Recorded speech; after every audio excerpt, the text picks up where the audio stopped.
What up, though, Lions fans? Looking good, feeling good. Y'all good? We back at it. Motor City Cats. Came to give you stats, not static. Whatever you do, make sure you keep your Lions news pragmatic. Just like every other Monday, other than a couple. All right, because we've had, every time we played on Thursday, next day was Victory Friday. Just a couple Mondays that weren't Victory Mondays. Frog Cop, what up, though? We are back to Victory Monday. It feels so good. I got the victory buffs back on. I never take them off, by the way, unless I'm putting on the big play buffs. Because, we're just such winners. I think that they just should be, win, lose, or draw, the victory buffs should be a staple of the Motor City Don P look. What y'all think? What up, though, Just a Fan? The Chicago Bears vanquished. I didn't even have time to get into the misery and the tears of the Chicago Bears with their podcasts and all these things and their post-game reactions and how the sky is not falling in Chicago. The sky has already fallen. It's done. It's bottomed out. The sky went from the top to the bottom, and it ain't going back. But the unfortunate thing, and let's start off with the unfortunate news, and then we can party on. We can party up. Apparently, Ben Johnson is intrigued and is expected to interview for the Chicago Bears head coaching position.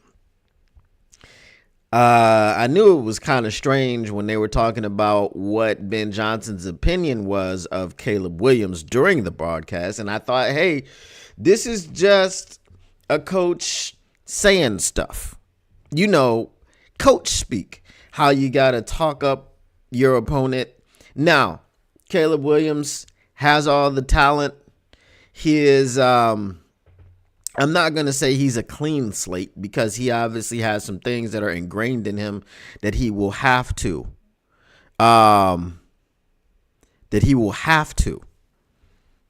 get corrected. But apparently Ben Johnson is interested in correcting that. So here's to hoping that if Ben Johnson leaves and goes to coach for the Chicago Bears, he fails miserably. We love Ben Johnson. I don't know how much we love him. I don't think I would feel betrayal, but it's just at the point if you go to a division rival to coach, and I understand you got to do what's best for you and the fam. How can I wish you well? I can't. You're in the division. Every time you win is bad for us. If you went to the AFC, I'd wish you well. Maybe we'll see you in the Super Bowl, maybe not. But if you go over to the Bengals, well, I wish you well. That's a more intriguing situation to me because you got Joey B over there. And, you know, Joey B's got the skill set and you ain't got to fix it. Right? But then again, I understand why Caleb Williams is enticing. And we're going to get into all of that and more. So Just a Fan says, but why didn't J-Mo have 3 TDs and 400 yards in the Bears game? Asking for Flannel Sam. Okay, Just a Fan, please, because I am going to get into the J-Mo topic. We're going to have a whole segment. We're going to talk about J-Mo because that's my son right there, bro. That's my guy. That is my guy. Love that guy. So please, Just a Fan, tell me what he said.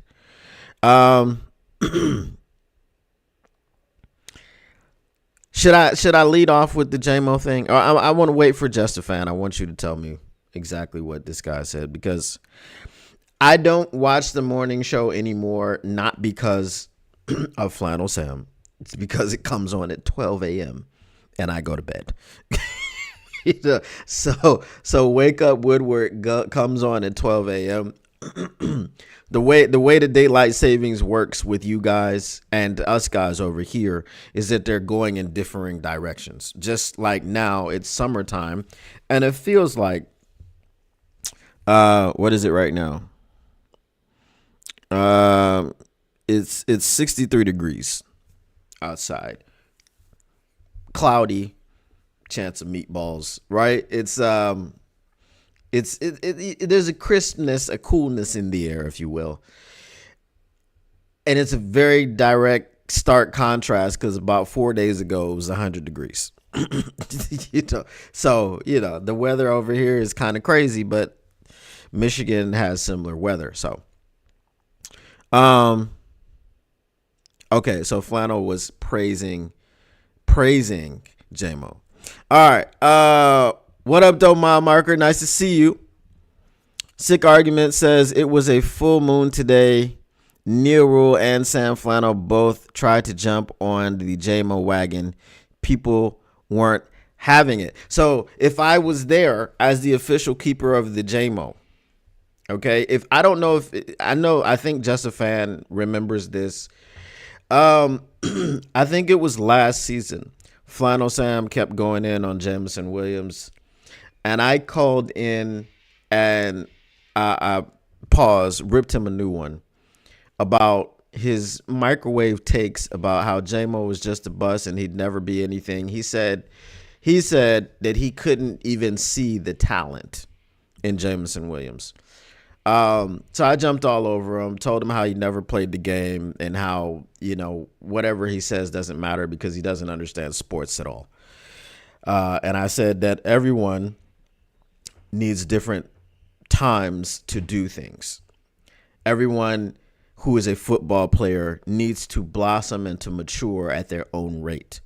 So many times we as football fans, and especially and I don't say this to be arrogant or anything of that nature. Especially those that never played the game of football at any level don't understand how difficult the game is. So if you've never played football or sports for that matter at any level, for you to be labeling someone a bust in their first year or two, this doesn't make sense. Because one is this. Jamarcus Russell is the biggest bust in draft history. Because Jamarcus Russell had his issues, but he went to a situation that was dysfunctional and unstable. Had he gone to a different situation like Lamar Jackson did, let's say Jamarcus Russell, everyone was like, we don't want to touch him with a 10-foot pole because he's lazy. He has this problem, that problem.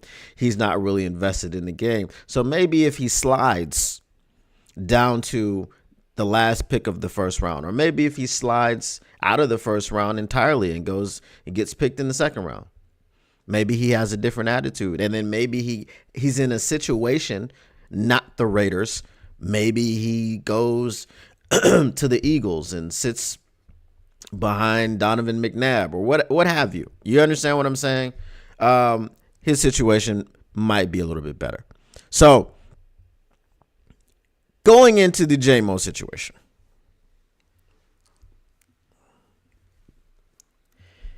my man. J-Mo had a penalty in his first catch of the game, which was the second play of the game. Okay? For our crop says Flannel is a bust. All right. So J-Mo had a penalty. And I didn't do this during the game because I was doing the watch party and I had to stay invested and, talk to the people who were there. Shout out for everybody who came through. Shout out Just a Fan who came through when we were trying to collectively will the Vikings to lose, but that didn't happen. So I didn't go on Twitter during the game or X. I went after. Kane Press. All right, I didn't see your comment. Hold on. Is it me that you're saying? I'm gonna get to your comments. Let me get some of my JMO love out. Okay? Let me get the JMO love. So I go on Twitter after the game, and Woodward Sports, shout out Woodward Sports, they posted on their Twitter, do you think that JMO should have been flagged for this? Right? A lot of people couldn't understand exactly what happened. Okay, he spun the ball. Wow, big whoop.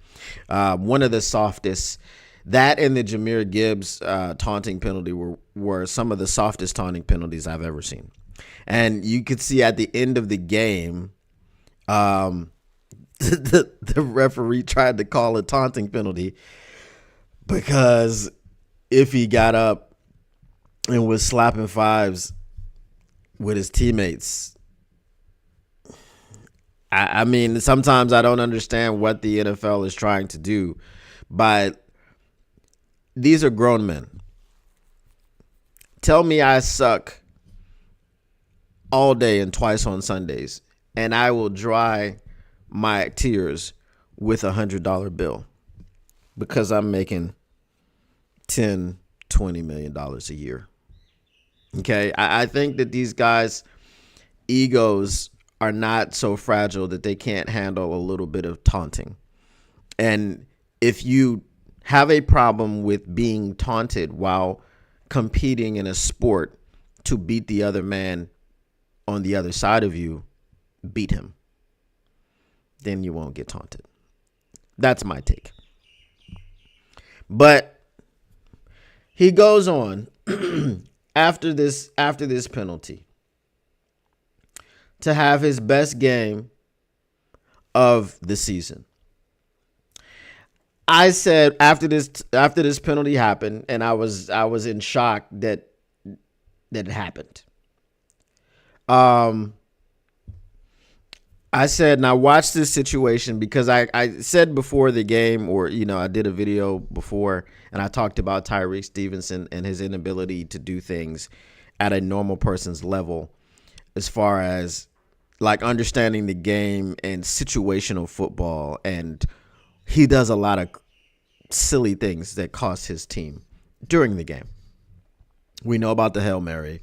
We know about the trip in Detroit. We know about these things.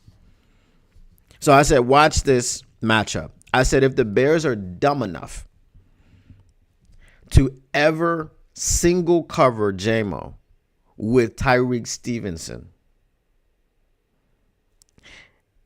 you're going to see a deep shot to JMO. A little bit later, we saw an 82-yard bomb, 54 air yards from Jared Goff, be thrown to JMO. JMO caught it, scored the touchdown, stared down Tyreek Stevenson, waited for his teammates to come so he can celebrate. After the situation, after the penalty, you saw Dan Campbell just pull him close. Wasn't screaming, wasn't yelling. He was just letting him know, can't have that, man. We can't have it. He goes on to have his best game of his career. 5 receptions for 143 yards and a touchdown. Jameson Williams is special. Jameson Williams is dynamic. Jameson Williams, as the official keeper of the JMO, it thrills me. It thrills me to let you guys know that Jameson Williams has 890 yards on the season after missing 2 games due to the PES suspension. He's 110 yards away from 1,000 yards with 2 games to go. So for all the haters that were on Twitter talking about how immature he was and how we need to trade him and, he's never going to learn, he's never going to get it, Dan Campbell, your head coach, just pulled him close, gave him some words of encouragement. And he's like, yeah, he's taking the coaching, right? He's explaining himself a little bit, but it's not confrontational at all. There are no raised voices. There is no tension between him and Dan Campbell. He's gone on record as saying when he first got there, he used to butt heads with Dan Campbell a little bit because, he kind of wanted to do things his way. And he's gotten away from that. And that was a tender moment on the sidelines. Like a father talking to his son calmly and letting him know, look, I'm confident that you're going to make it better and you're going to do the right thing, but we just can't have that situation. And he rewards that confidence with 143 yards and a touchdown. Jameson Williams is here. He has arrived.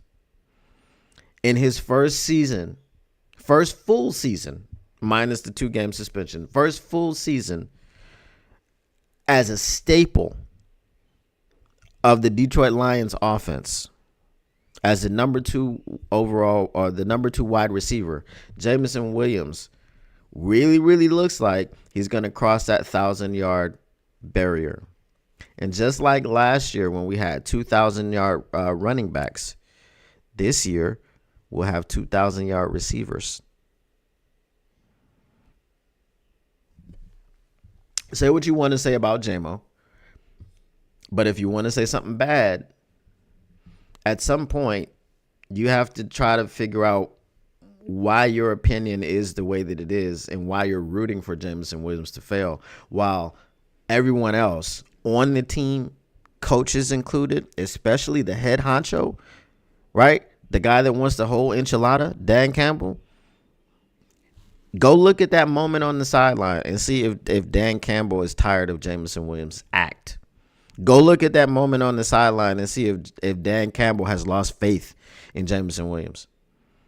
Go look at that moment on the sidelines and see if Dan Campbell is actively rooting against that player on his team, or if he's rooting for him and the things that he has said about him are actually the truth. And he is a valuable member of this team, and he's a part of the family. He's a part of the culture. Jameson Williams loves football. He loves football. Look at his interviews. He's so positive. He's always smiling. He's having fun. They showed him the play, and he was breaking it down, and he was talking about his Kodak bop and celebration. And you see me stir him down? You see me stir him down? Like he's a pause. He's a ray of sunshine. So if you have ill feelings towards that young man, the problem is you. It's not him. But let me go ahead and get to your comments after I have eviscerated the J-Mo haters. All right. Let's see. So Kay Press said I was ignoring a comment. I didn't see a comment that I ignored. I think she was talking about somebody else. That was her first comment anyway. Let's see.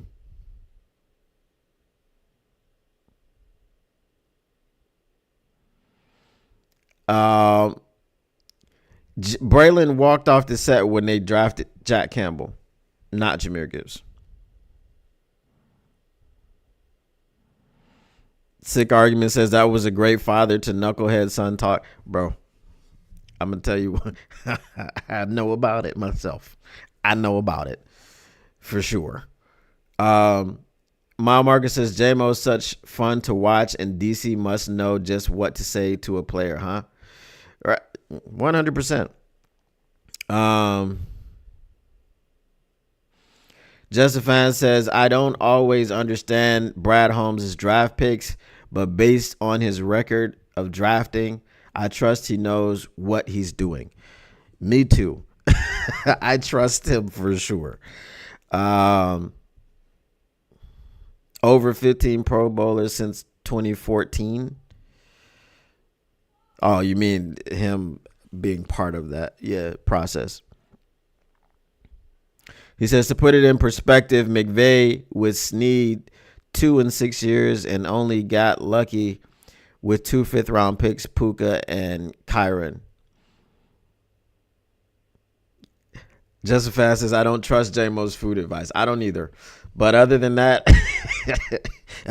he's good with me. He's good in the hood. All right. So now let's move on to the other guy, the other electric lightning bolt. Some may call him the electrician. And some may still believe it's a better nickname than Sonic. But Sonic's cool for now. I'll take Sonic. So if you remember when I said that last year we have to point to David Montgomery being out and facing a defense which isn't great, the Las Vegas Raiders, Jahmyr Gibbs went off for 152 yards. Okay, well, he had similar production yesterday versus the Chicago Bears. Jahmyr Gibbs had, excuse me. Let's see. Jahmyr Gibbs had 23 carries for 109 yards and a touchdown, and I believe he had 4 receptions for 40. Hold on, let's see. I got the information right here. So that was 4.7 yards a carry on the ground, which is down from he averages 5.7, but he's now averaging 6.2 from scrimmage. Let's see. 4 catches for 45 yards, 11.2 yards per reception. Jahmyr Gibbs was super duper dynamic. He was over 100 yards all purpose in the first half. So Jahmyr Gibbs had 15 touches. Okay. I'm sorry. I was thinking about first half and second half. All right. So he had 27 touches. Okay. He had 27 touches because he had 23 carries and he had 4 receptions. It doesn't say how many targets he had. I think he had 5 targets, I want to say, or maybe it was just 4. Maybe it was 4 for 4, but I feel like it was 5 targets. 27 touches. He produces 154 yards. Jahmyr Gibbs, to me, you remember that bet? It wasn't really a bet, right? It was an encouragement that Amon-Ra St. Brown made to him, that if you get 1,000 and 1,000, I'll buy you whatever you want. And I think Jahmyr Gibbs is planning to get a house. Now, he's not going to get that 1,000, and I believe it's simply because he's splitting carries and sharing a backfield with David Montgomery. But Jahmyr Gibbs absolutely has the capability of getting 1,000 yards rushing and 1,000 yards receiving. Jahmyr Gibbs passed, I think he passed the 1,000-yard mark in week 14 against the Packers, right? That's the same week where Josh Jacobs broke the 1,000-yard mark, but Josh Jacobs has like 50 more carries than Jahmyr Gibbs. Now, obviously, Jahmyr Gibbs was able to close the gap this week with 23 carries because David Montgomery is out. But he's a top 5 running back in the NFL while splitting carries, while sharing a backfield. And it was pretty equal, right? Leading up to David Montgomery going out, they were separated by like 2 carries. David Montgomery had 2 more carries than Jahmyr Gibbs. Okay. So what you're seeing right now with Jameson Williams is a guy who's coming into his own in his 3rd year. Generally, if you look at an NFL player, you see more of what he's actually going to be in his 3rd year. If he's going to be dynamic, he starts showing you signs of that. In maybe year 1, year 2, but starts putting it together more frequently in year 3. if he's going to be a bust, as we say, we can't even say that anymore because obviously it depends on the situation. Look at Sam Darnold. Sam Darnold is balling out of his mind, and it's because he got the correct system. He got in the correct system. He's bought into the system, and he's got a coach that's bought into him and believes that he can run the system and he can do the things that he's asked to do. And this is why you see him playing the way he's playing. Out of yesterday when they played the Seahawks, and we'll get to that, Sam Darnold, there were 2 interceptions thrown in that game. There were 3 New York Jets, former New York Jets quarterbacks in the building, right? Mark Sanchez was in the booth. Sam Darnold was on the field for the Vikings. Geno Smith was on the field for the Seattle Seahawks. There were 2 interceptions thrown, and only one of those former New York Jets quarterbacks threw the interceptions, and that was Geno Smith. Sam Darnold had another great performance, 250 yards, 3 touchdowns, no picks. So back to the point, you start to see things differently with different players. Now, with Jahmyr Gibbs, you recognize from the first game that he was dynamic. You recognize in that game against the Chiefs where he was supposed to be this guy that was, a slighter frame, and he wasn't supposed to be able to run through the tackles and all these things. And when he puts his shoulder down and spins off of a guy to get a crucial first down in the game against the Chiefs, which we won 21-20 on opening day last season, you knew he was special already. So much so that you were starting to get annoyed with Ben Johnson for not using Jahmyr Gibbs more, especially in the first few games of the season where it looked like his load was not it wasn't what you wanted to see. Right? And now we see Jahmyr Gibbs break out once again. Again, if there's any cold water to pour on it, because there's not, if I'm going to nitpick just a little bit, I'm going to say you saw him be the lead back against the Raiders last season and the Bears this season. Both teams have defenses that are not great. The Bears have more talent on their defenses. They have the players, right? But those players are in Cancun mentally.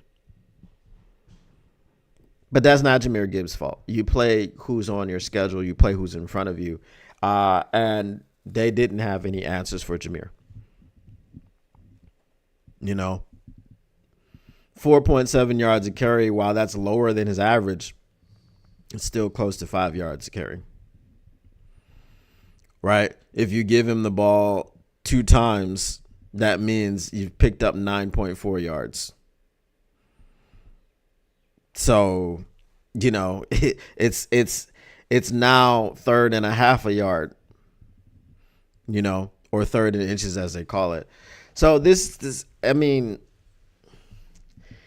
even with David Montgomery going down, and even with this and that and the third thing, it's like, man, when you have an offense which is full of the weapons that we have, Sam LaPorta has taken a step back this season as far as how he has been implemented into the offense. But, he still had a tutty this game. We're going to talk about that. Amon-Ra St. Brown, you feel like his numbers aren't that flashy this season, but he's over 1,000 yards and 10 touchdowns. Again, right? You got Tim Patrick, who has emerged as a great option as a 3rd wide receiver. You got Jameson Williams, who's knocking on the door of 1,000 yards, and I think that they're going to purposely get him 1,000 yards. They're going to try to feed him. Now, when you're coming up against a team like the San Francisco 49ers, who have been eliminated, we don't know what they're playing for. But that can be a dangerous team because I feel like Baker Mayfield and the Bucks went into Dallas last night feeling the same way. Oh, this team is eliminated. We're just going to do what, we're going to come in and play our brand of football. We're not going to worry about anything, and we're going to walk out here winners. Because every time I come to Jerry's World, I win. Well, you lost.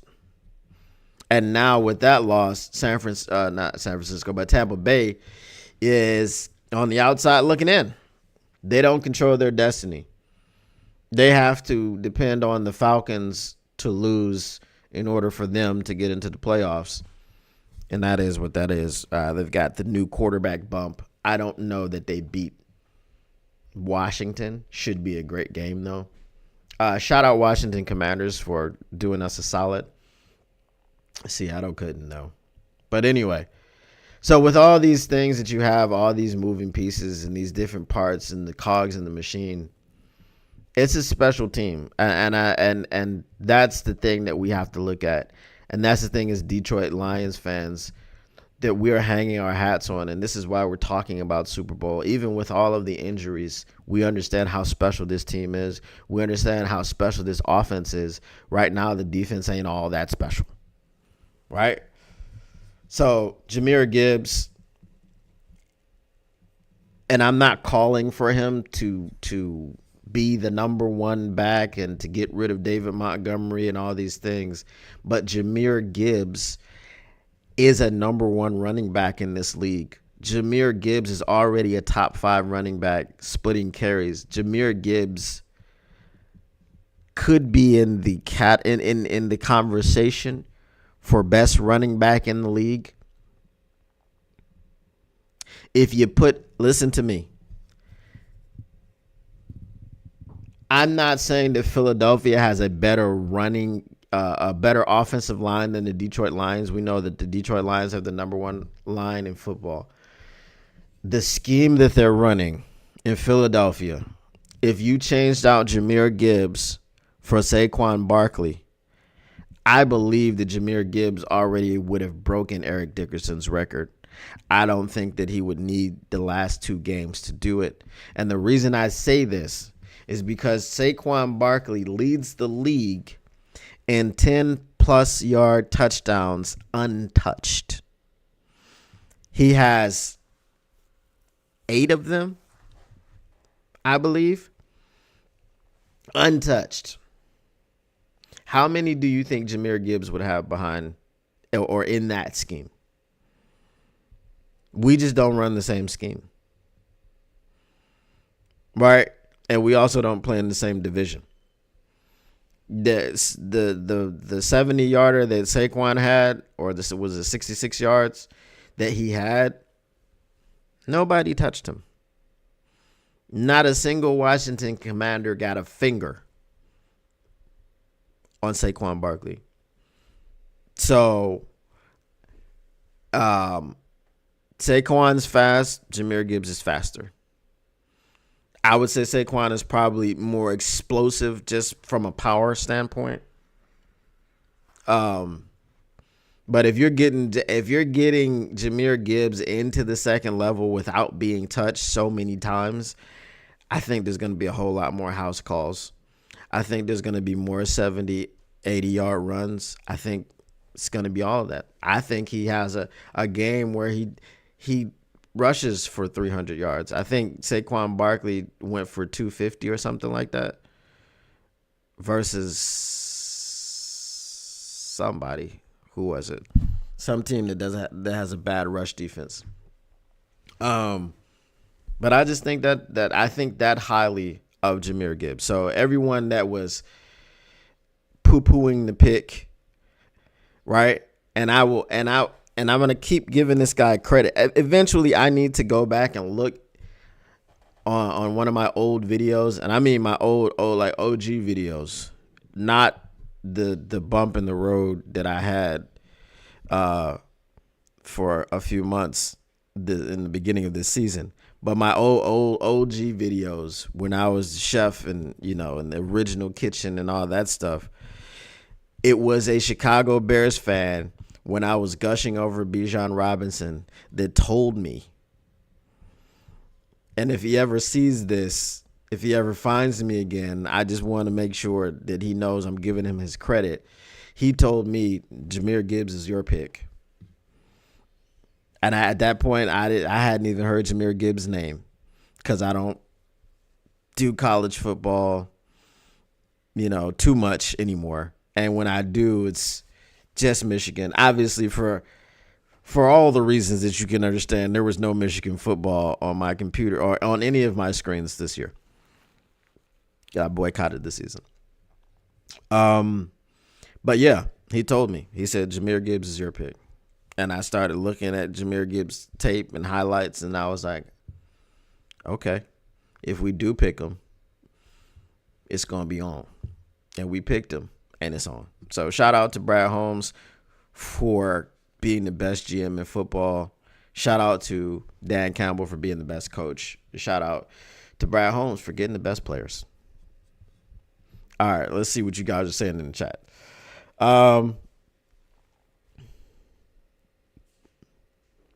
Let's see. Let's go back.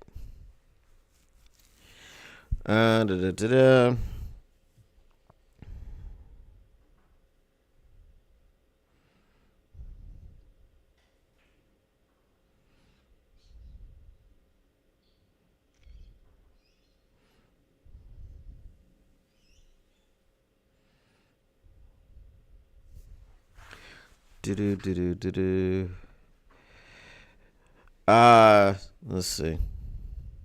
I'm too far up. Brett DeWitt says Gibbs and JMO proved yesterday why speed kills. They both have a gear that nobody else has. They were both over 140 yards. Let that sink in. We had just shy of 300 yards of offense from two players. Just shy. Jahmyr had 154 total, and JMO had 143. So we were just shy, 3 yards shy. 297.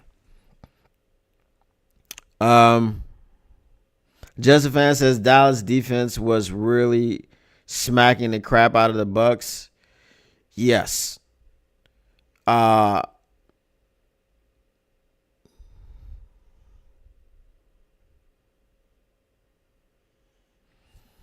Y'all talking about the Woodward Sports Drive coverage. Dallas can beat Philly. Maybe Dallas can beat Philly. Probably not, but maybe. It's a possibility, especially you don't know if Jalen Hurts is gonna play. Jalen Hurts, once they showed the replay, because I was wondering, I obviously wasn't watching that game. I had my eye on it, though. I had it on the other screen. But before I put it on the other screen, I saw that the replay. And when they showed the replay of Jalen getting up off the turf, he looked very out of it. He looked very dazed. I mean, it looked like his eyes were almost starting to roll back. So I was like, yeah, he's done. He's not coming back. So then later on, they were like, oh, they're evaluating him for a concussion. Like, he clearly had a concussion if you watch the TV copy. So you never know. It didn't look like his head hit the ground extremely hard or anything. So we'll see if he plays. Even if he plays, that's a rivalry game. That's your division rival. And while the Chicago Bears couldn't put up the fight, the Dallas Cowboys are a better team than the Chicago Bears, to be quite honest. You are what your record says you are. And right now, I think the Cowboys are 7-8, right? 7-8. Maybe they're playing for pride, trying to go 9-8. Okay, but they're definitely not gonna lose to the. They could lose to the Cowboys. They're definitely not losing to the Giants. The Giants are terrible. The Giants, if they had relegation, the Giants would need to be sent to the UFL. I'm serious. They're bad.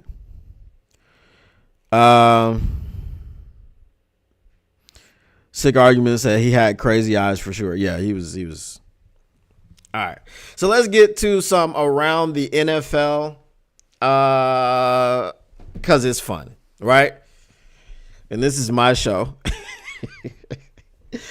And if I were to talk about the NFL with impunity, I can, because the NFL is the league that I follow. Yes, I am a Detroit Lions content creator. However, the rest of the NFL matters, especially some of the other games that we were keeping an eye on yesterday. Now, I had 3 screens going. I had a screen up here, a screen over here, and I had my phone right down there. So I had Chicago and Detroit on the front screen. On my side screen, I had Philly and Washington. And then I had Red Zone down on my phone. In the second stint, or the second slate of games, I eventually turned Red Zone off because there was nothing going on except for the Patriots were beating the Bills, but I ultimately couldn't hang on for the win. But the Washington Commanders, after looking like they didn't belong in the game and they didn't belong in the playoffs, because I said early on, if they lose to Kenny Pickett, they don't belong in the playoffs. Now, I think Kenny Pickett gets a raw deal. Obviously, he was a starting NFL quarterback for 2 years. Brett DeWitt says Giants might make the playoffs in the CFL. I don't know if they would make the playoffs in the CFL. That's a tricky one. But let's see.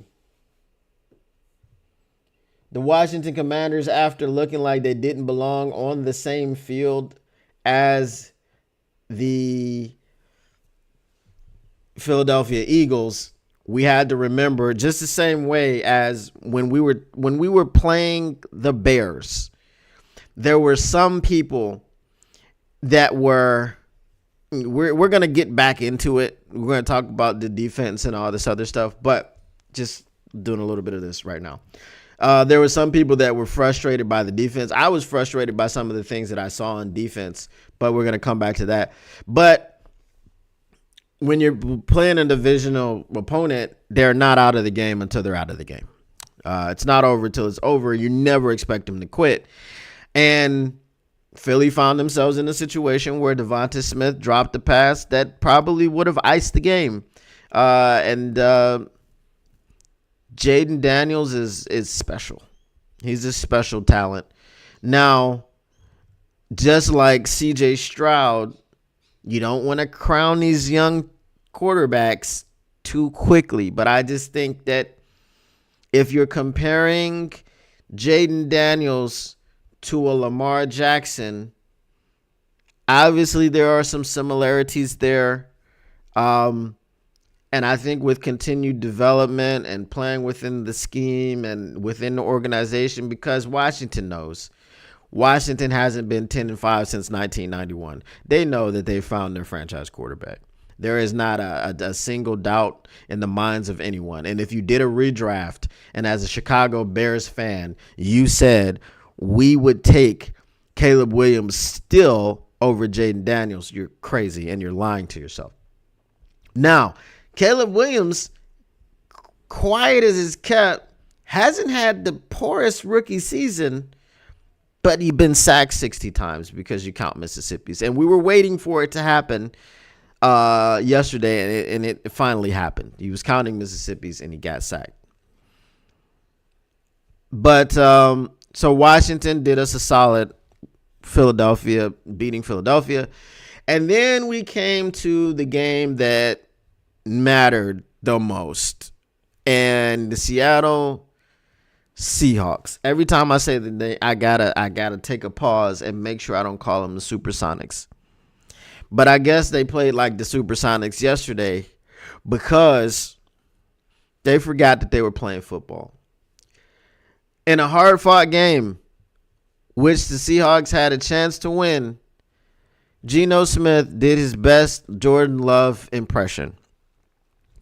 With, I think, a minute and, what did they have? A minute and 10 seconds or something like this. Obviously, they didn't have any timeouts. Geno Smith with, I think it was like 55 seconds left. He throws an interception. And I know it's a time, you have timing routes and you expect your receiver to go a certain way, but when you start to let that thing go and that receiver doesn't look like he's going to do what you expect him to do, you got to throw that away. You got to throw it away. You can't put the ball in harm's way with as little time as you had left, down 3. You can't do it. You can't put that ball in the harm's way. You can't throw that interception. Geno Smith throws the interception. And the Vikings are 13-2.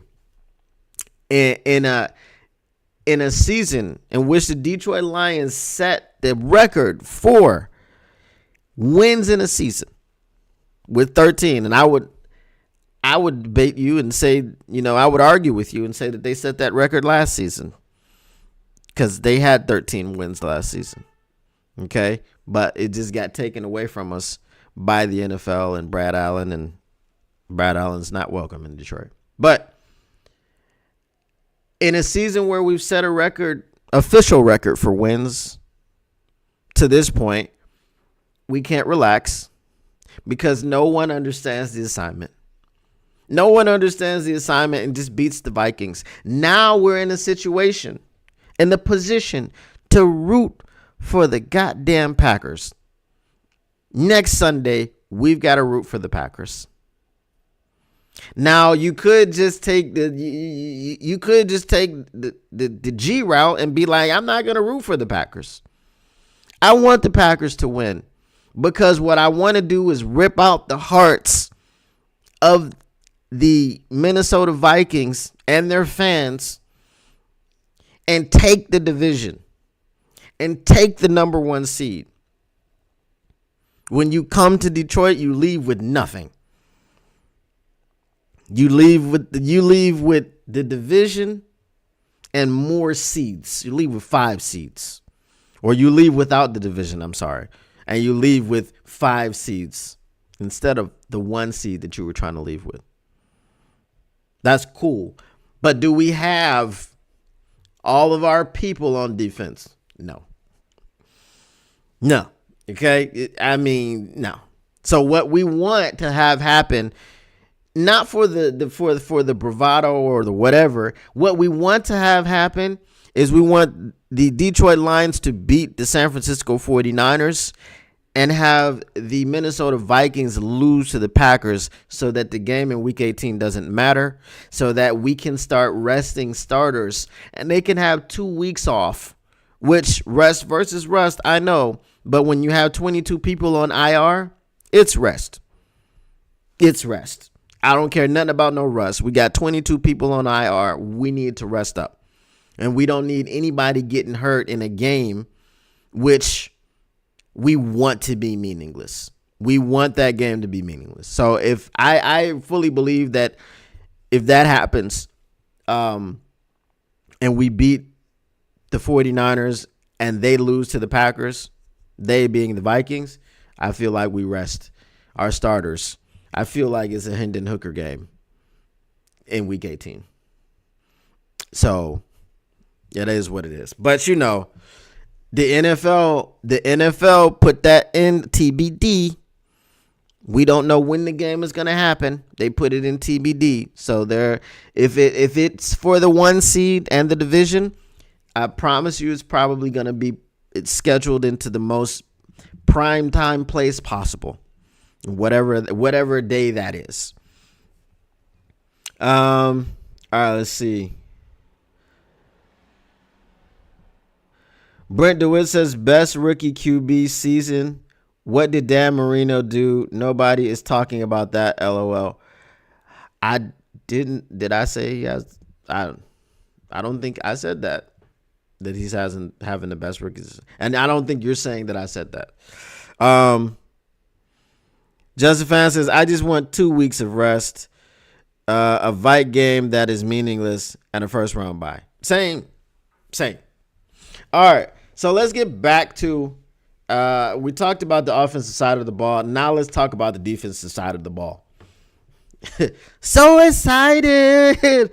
So excited. If you know, you know. Hashtag. If you know, you know. Use the hashtag if you do know. So excited. All right. That's what I was about Iffy coming back.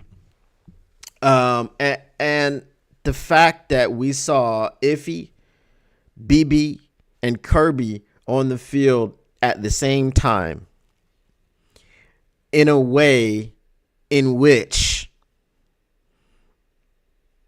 it was phenomenal. It was flexible. It was very well executed. One of our valued members of the chat hates AG. And we were having this conversation about how AG was the worst defensive coordinator in the league. This is not what I said. All right. I don't know if he wants his name put out there, so I'm not going to say what his name is. Nah. So Lone Spoon, we ain't cheering, right? That's not what I mean by root for them. Like, I mean, we want them to win, but cheering, no, we ain't, busting out no green and yellow pom poms. No, we're not doing that. That we're not doing that over here. But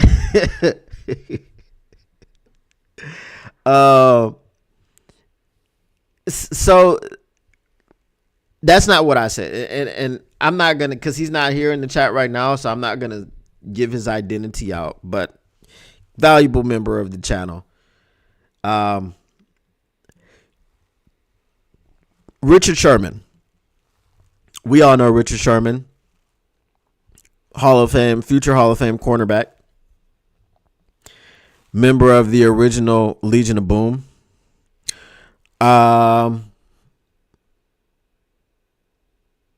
Had this to say. He said that Keenan Allen, I think he was talking about Keenan Allen, but they were talking about the game. And basically what he said, I don't want to take it out of context and misquote him. He said that Terrion, or maybe he said that Keenan Allen benefited off of someone biting off of on a double move, and I don't understand why you would do that in that situation, which is the exact same thing that I was saying when I saw Terrion Arnold give up the touchdown to Keenan Allen because he bit on a double move, in which the double move, had Keenan Allen made that move, he was simply going to the sideline to make a toe drag swag catch that would have given him 7 yards. So in that case, you give up the 7 yards. But the people with the game within the game, it was frustrating to watch Caleb Williams throw for 300 yards. It was frustrating to watch him get out of the pocket and run for 34 yards. It was not frustrating to watch them score 17 points. Right? It would have been frustrating to watch them score 17 points if we had scored 16 or less. But we scored 34. We doubled them up. It was frustrating to watch Ezekiel Turner completely miss Cole Kmet coming out of the backfield, or coming off the line, faking a block or blocking for a second and then rolling right on out wide open into the end zone, and having Ezekiel Turner realize what he had done after he already committed to trying to chase down Caleb Williams and then trying to scramble back into coverage where he was supposed to be in the first place. That was frustrating. But it wasn't frustrating watching them score 17 points when we scored 34. So the 2 touchdowns that they did score, the 2 touchdowns that Caleb Williams threw, were mental errors, blunders, if you will, committed by 2 different players. That's not coaching, folks. So if you're a person that feels like, oh, AG is a bad coach, bad coordinator, whatever the case may be, and you're going to be happy to see him leave, got to put it into context. That Keenan Allen touchdown was on Terrion Arnold. You don't bite on a double move and that just give him his 7 yards. Wouldn't have been a first down. I think it was like 1st and 10. Just give him his 7 yards. Don't let him get behind you. Know where your help is. Know where Iffy is. And that's who we started talking about. Know where Iffy is. If you're Ezekiel Turner and you see on the goal line, you see a tight end on the end of the line, that's your man. Caleb Williams is not. Zadarius Smith was already chasing him out of the pocket. Stay flat in the end zone. Make sure the tight end doesn't come out before you chase the quarterback. But stay flat in the end zone, more importantly, so that you can remain in coverage, because that was your first assignment. You were not sent on a blitz, because if you were sent on a blitz, there would have been a different trajectory in the way that you chased after Caleb Williams. You made the decision, Ezekiel Turner, to go chase after Caleb Williams because you saw him rolling out of the pocket. You made the choice, Ezekiel Turner, to abandon your post and get nosy and try to do somebody else's job instead of just doing your job. When you are a replacement level player, you must make sure you do your job. You're not the starter that can make up ground and take chances and take risks. You're not Brian Branch out there who could have taken a step down, baited the quarterback, and peeled back and picked him off. Oh, by the way, we saw him do that before. It was in Dallas. Right? Remember when he baited Dak Prescott to throw in an interception down there on the goal line? Remember that? That happened. Anyone that was frustrated in watching the defense go up and down the field, realize your frustration in the 17 points lies in 2 mental errors. Two mental errors gave up 14 points. Other than that, they have 3 points. Iffy almost got a sack. Did he get that sack? No, that was, yeah. He got the second sack, right? He did. Right? So if he got 1 sack and almost had another one on the first drive of the game, he was in there on tackles. He was in there in coverage. If he was being used in the slot and at safety, they were interchanging the way that they moved him and Brian Branch. If he was a little bit rusty per Dan Campbell, but obviously they were happy with the results that they got, he got Caleb Williams to 60. AQM and Zadarius Smith got Caleb Williams to 59, and Iffy got him to 60. So excited, okay, about Iffy hopefully remaining healthy for the rest of the season through the playoffs, because he is a dynamic chess piece. And with all of the injuries that he's had to deal with, I do not care. I want him back on this team. I want him back on this roster. I want him back as a part of this, because he is able to do things within Aaron Glenn's scheme that not everybody can do. Do you understand what I said? He was playing the Brian Branch role while Brian Branch was on the field, and they were interchanging the roles that they played. Like, try to understand that. Brian Branch is that hybrid safety linebacker, what Jamal Adams was supposed to be, but much better in coverage. Now you got three of those guys out there. You got the OG, who's Jamal Adams, he's not who he used to be, right? But he's the OG type of player like that, but he was never as good as Brian Branch because Brian Branch is tremendous in coverage. So you got Brian Branch out there, you got Iffy out there, and they're both young, both very athletic, both very capable, and they're, like this pairing, and then you got Kirby Joseph back there patrolling, the center field. So this pairing of safety, hybrid safety, slot corner linebackers that you have is phenomenal. The only thing that overshadows that is the injuries.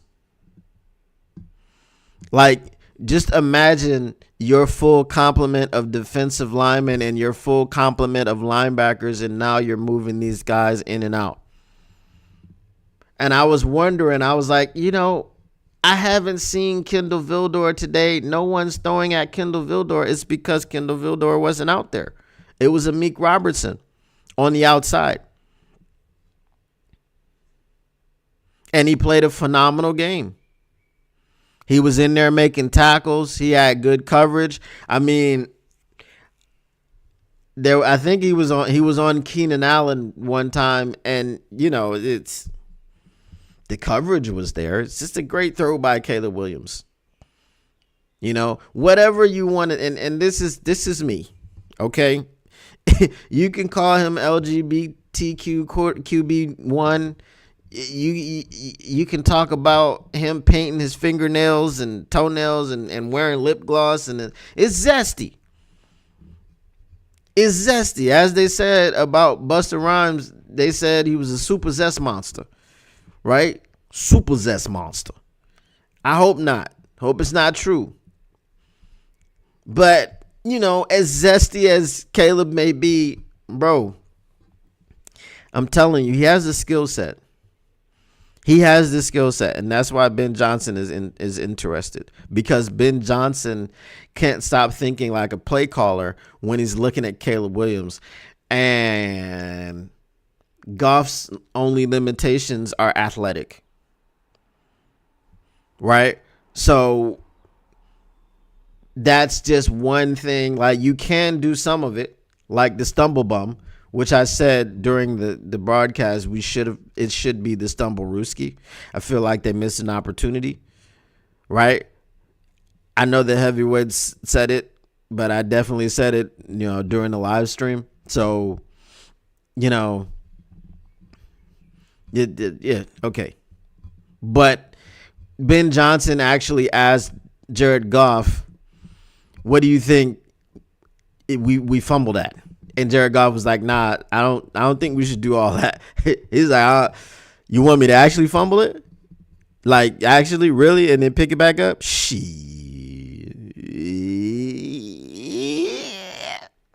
Nah, let's not do that. All right. So that was the genesis of the play as Jared Goff explained it. But phenomenal play. That was a phenomenal play. And the crux of the play was, and I heard them yell out fumble, right? I heard them yell that out on the broadcast. And if you're watching the broadcast as well, you should have heard it too, right? And then you can see on the replay, they yell fumble. I think it was TJ Edwards, the linebacker in the middle, takes a couple steps down to start trying to go for the ball.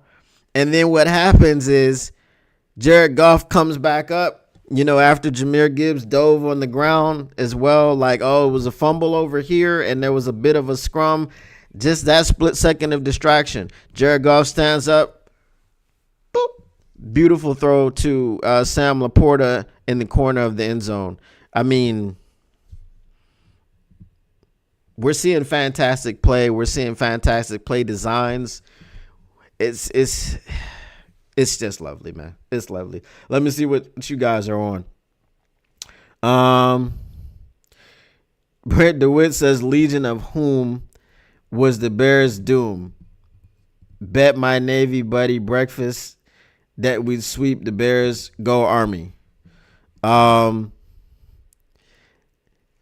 He had to bet you that we would sweep the Bears. That's crazy.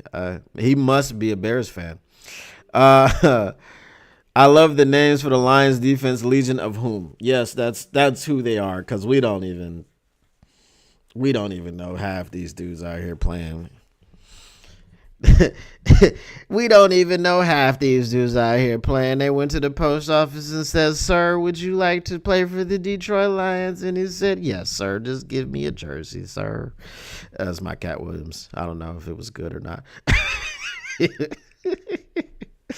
Lone Spoon says, as someone who was in the Marines and Army, I don't know how to feel about that.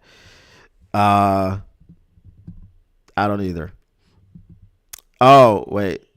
You must have said something earlier. He said, my son-in-law is the same as you, Marine in Iraq, currently Army National Guard. All right. So we will be shifting our focus to the Chicago Bears, not Chicago Bears, but the San Francisco 49ers. But that'll happen tomorrow. But here's what I saw in that game. The San Francisco 49ers lost to the Miami Dolphins. The Miami Dolphins are not a team that I like. They're not a team that I have confidence in. I feel like the comparison of Tua is Jared Goff in LA. I don't think that, I think I said that when Easy was on the show. I don't have confidence in Tua that you can actually win anything with Tua. I don't believe that you can get anywhere with Tua. I think their ceiling is the playoffs, maybe the divisional round, right? And now this year they're fighting to make the playoffs, and the reason that they're fighting to make the playoffs is because Tua missed 6 games, right? And they had to deal with Skylar Diggins, or I know that's the basketball player. They had to deal with Skylar Thomas, and I think they had Brett Huntley, or was it Tyler Huntley? Yeah, I think they had Tyler Huntley for a game or two, and he wasn't any better. The Miami Dolphins, I just don't think are built for success. They're built for speed, and that's what they did. That's what they did to the 49ers, right? They outspeeded them. Devon Achane, I think, had 180 all-purpose yards. He got loose. I don't know what's going on with Tyreek Hill. Tyreek Hill, just dropping passes. He dropped a pass in the end zone. Tua is one late hit. I'm not even going to say an actual scrambling, get hit in the field as a runner. He's one sack, one late hit, and not even super late. Super zest monster. It doesn't even have to be a super late hit. It's like a guy could come in, take his 1.5 steps, and just kind of shove him into the ground, and he hits his head on the turf, and he's done. And I don't wish that on him, but based off of his inability to protect himself for the first few years of his career, it's like you're holding your breath every time he gets hit by someone, or every time he's still diving head first, bro. Is he wearing a Guardian cap I don't think he wears. Does he wear a Guardian cap in the game? I'm not sure.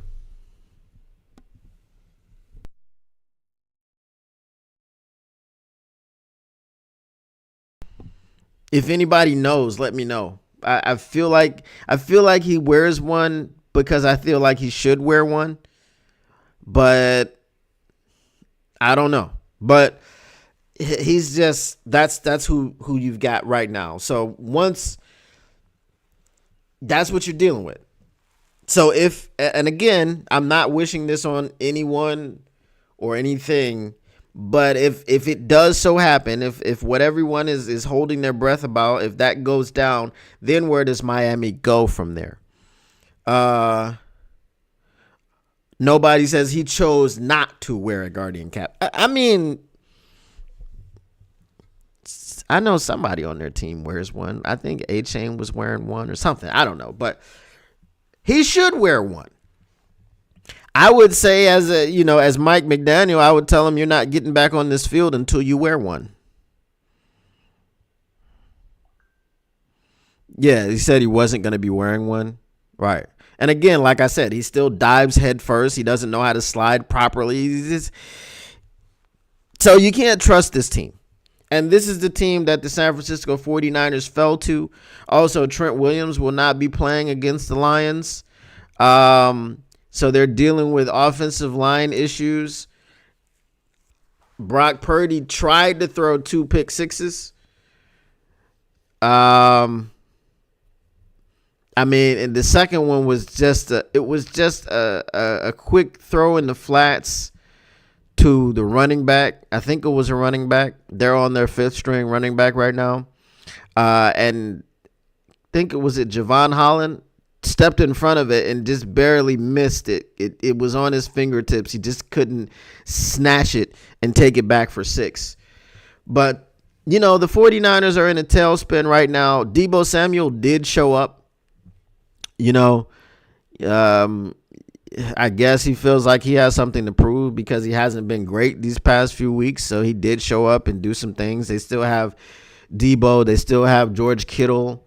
Obviously, they're not the juggernaut who we had down 17 points in the NFC Championship game. They're not that team. Obviously, the Lions are going to be motivated to go in there. I don't think whatever they did against the Dolphins matters. And one thing I know I'm going back, but I forgot to mention this.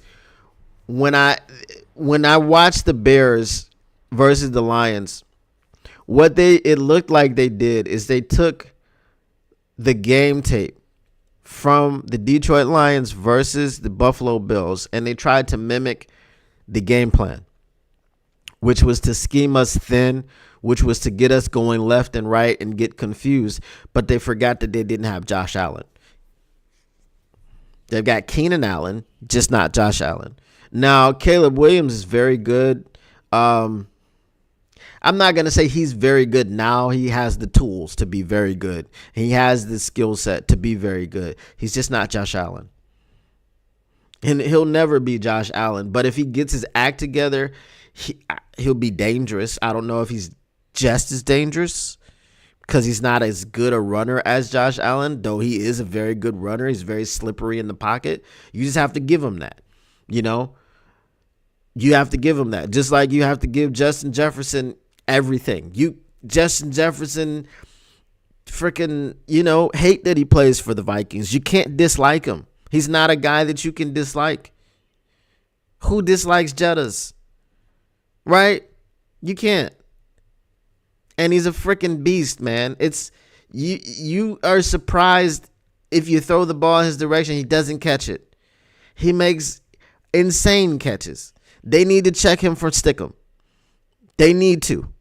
Okay? Because he's a freaking beast. And he's not fair. Justin Jefferson is a cheat code in and of himself. Justin Jefferson is a cheat code unto himself. Okay? Unto himself. He is fantastic. I hate that he plays for the Vikings. I hate that he's in my division. I hate it so much. Hate that Justin Jefferson's on the Vikings. But, the 49ers, as I said, we'll get to them later in the week.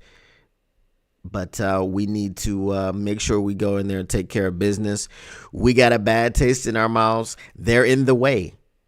This is what they were last year. They were in the way. We just failed to get them out of the way. They're still in the way in which they could play spoiler, right? Because they know that we have a path to the Super Bowl a year after we failed to block their path to the Super Bowl. So now they want to block our path to the Super Bowl. Because they probably feel like if we go in there and play the Chiefs, especially if we get a guy like Aidan Hutchinson back who's telling guys in the facility, just make sure y'all get there. I'll be back. They probably feel like we would win it. So they want to make our path more difficult. They can't block our path to the Super Bowl, but they can just make it more difficult by making it harder for us to get the 1 seed. So, we'll talk about them a little bit later. All right, let's get into some comments.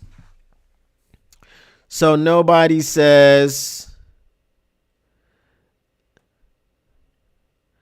their running back wore one, but he took it off a couple weeks ago. I think it was A-Chain. Yeah, I thought I saw him with one on. Paul Thomas. Salute. You missed your segment. Brent DeWitt says, I'm surprised that the Niners didn't grab Jamar Jefferson off our practice squad, being so depleted at RB. In order to be poached off of a practice squad, you do have to agree, right? Or am I wrong about that?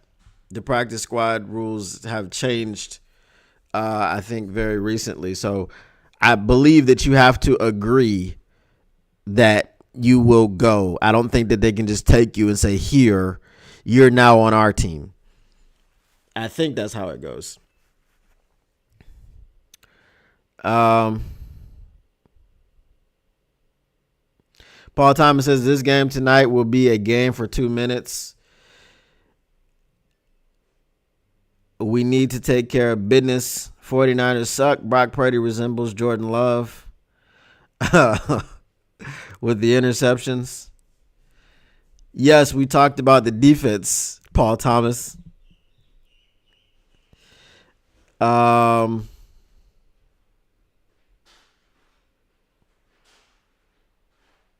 Is it just me, or is the offense going to be running more trick plays for this San Francisco game? I think you might see one. I feel like when you run too many of them, the only time we saw them run a lot of trick plays was when they were playing the Bears, because not the Bears, when they were playing the Cowboys, because we wanted to stick it to them. We wanted to continue embarrassing them. We wanted to keep our foot on their throats. So I think that's why you saw like an abundance of trick plays, because it was a mental thing. Like, we own you. We're dominating you in your own house. You suck. We want to spit in your coffee. We want to piss in your Cheerios. And we want to fart in your face. Pause. But that's what we wanted to show them. Like, we have no respect for you. You deserve no respect. Let's get this lineman touchdown. But I you might see one against San Francisco.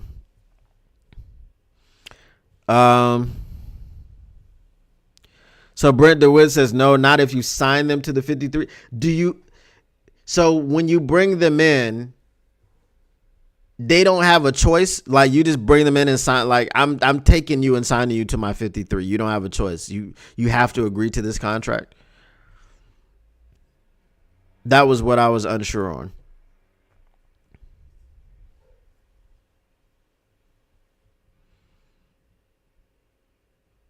Nobody says pisses and Cheerios and farts and faces. Damn. I mean, that's just the type of energy that we put out there. We just kept running it. We're like, we're going to allow a lineman to score, and you're going to let us, right? and they just didn't want to let us. The referees had issues with that. That, you know, the referees are specifically there to stop us from allowing linemen to score in Dallas. They were like, we can't do anything about this score. What was it, 42-6? We can't do nothing about that, but we ain't gonna let you get, 49 or more because of linemen. No, sir. No, sir. You can do that somewhere else. Not here in Dallas, buddy. Not here in Dallas, buddy. Let me tell you what. You might be up here trying to score a touchdown with these linemen, but not here in Dallas. It's not allowed. We are the referees of the NFL. We are Cowboys fans through and through. Tell you what. How? That's what the refs sound like in Dallas. I imagine. I assume. All right. Do we have any other questions, guys? Before I wrap it up.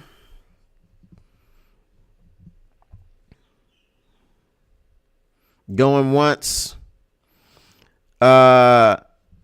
Big Wolf status. What up, though? So it says the Lions would get 2 third-round picks for AG and Ben Johnson. Oh, snap. Oh, snap. You said something good about AG. Here it comes.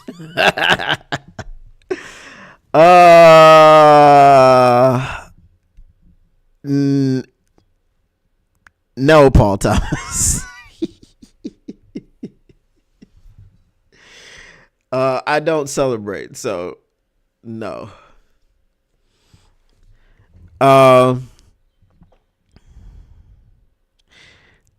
Sick Argument says no.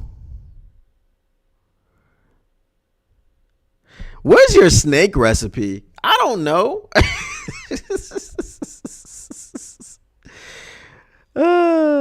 So Sick Argument says just 2 for AG, not Ben.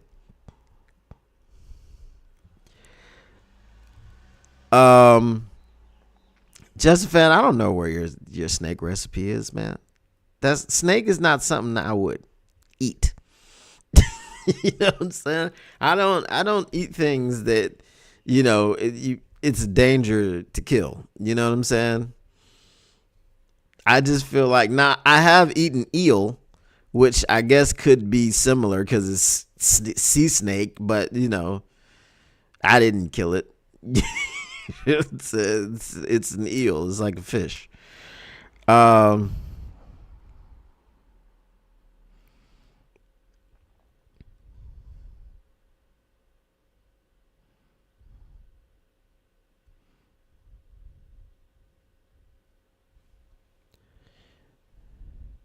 Oh yeah, the new Rooney rules, 2 for AG. Well, I'm sure Paul Thomas would be happy with those 2 picks. I think Justin Fan would also be happy with those 2 picks. Because they are not. So Paul Thomas, if you're still there, basically what I was talking about was Richard Sherman confirmed what I said yesterday about he doesn't understand why Terrion Arnold would bite on that double move in that situation. Just like I said, it's a Hall of Fame cornerback. Hall of Fame cornerback. He didn't put it on the coaching. He put it on the player. Just like I did. I'm just saying, I'm not a Hall of Fame cornerback. I may be in the Hall of Fame my old school, but you know what I'm saying, as a corner, but not in the NFL Hall of Fame. But I said that. And I was told Paul Thomas that Terrion Arnold bid on that fake because AG is a bad coach. That's what I was told. I'm just saying. Oh my God. So Richard Sherman being diagnosed with a mental disorder now disqualifies all of his knowledge of football and cornerback play. Okay. Right. If he has a mental disorder, he had it while he was playing football. He also had it while he was at Stanford. I'm just saying. You know, I'm just saying. Most of us don't have degrees from Stanford. You know, I went to Kennesaw State University. I don't have a degree from Stanford.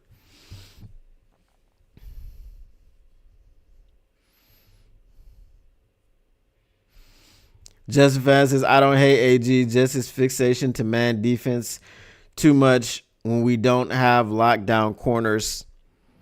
Well, look, here's my counter argument, Justin Fan. You saw the Buffalo Bills play nothing but zone coverage against the Los Angeles Rams. How did that work out? Right? AG mixes up his schemes and mixes up his looks, and I just don't think that people notice it. You know? I just don't think they notice it. They just feel like he always plays man. And Amik Robertson was good in man yesterday. Amik Robertson didn't give up a touchdown. That was Terrion Arnold. If Terrion Arnold doesn't bite on that double move and he keeps with his usually sticky man coverage, and Caleb Williams has to sail the ball and it gets picked off by Iffy, who had time to get over the top, you say something different about what coverage he was in. But because he bid on that thing, he bid on that double move and gave up a touchdown in the same play because he didn't give his safety opportunity to get over the top, it looks different. It just looks different. But it's not because man coverage was a bad call there. It's because the corner made a bad decision. Again, as I said, in that situation, you give up that little, if he's really going to go to the sideline and have to drag his toes to get 7 yards, let him. Let him. Keep it in front of you and know where your help is over the back. If you want to jump, if you want to bite on the double move, you need to know where your help is. If your help is over the top and he's in position, bite all you want. Because you have help over the top. Look at the situation with Justin Jefferson catching what was the game-winning touchdown in Seattle. Right? The corner Rick Woolen played that perfectly. It was the safety that didn't have the right depth to get over the top. They wanted to bracket him. The corner was at his proper depth. The safety don't know what he was doing. Right? He was trying to establish a presence over there, I guess maybe to discourage from Sam Darnold throwing and he trying to bait him into something else. That's Justin Jefferson. Go over there and do your job. Don't be trying to be cute. Because you're trying to be cute, and what happened? Now we gotta hope that the Packers beat them. That's what happened. We moved to China, that's what happened.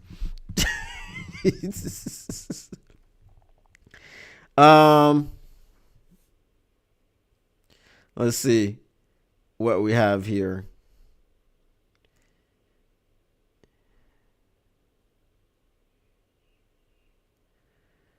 AG to NO looking a little bit more probable, I think. He says, I'm kidding. I like Sherm. It's the reverse nonsense where they act as if Ben is the one throwing the ball for Goff in his success, and AG is the one responsible for missed tackles and blown coverage. I do like Sherm, no cap. He went to Stanford. I went to Harvard. I did not go to Harvard. So,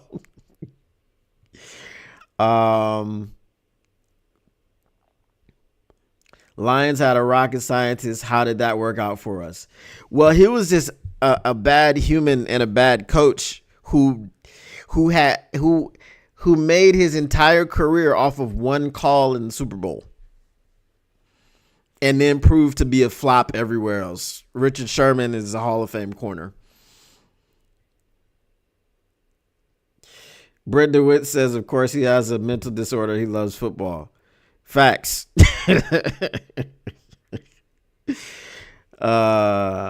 So this is fact. Detroit Lions, the number one defense in the NFL in the second quarter, number one average, 4 points for the season. Is that not AG's success then?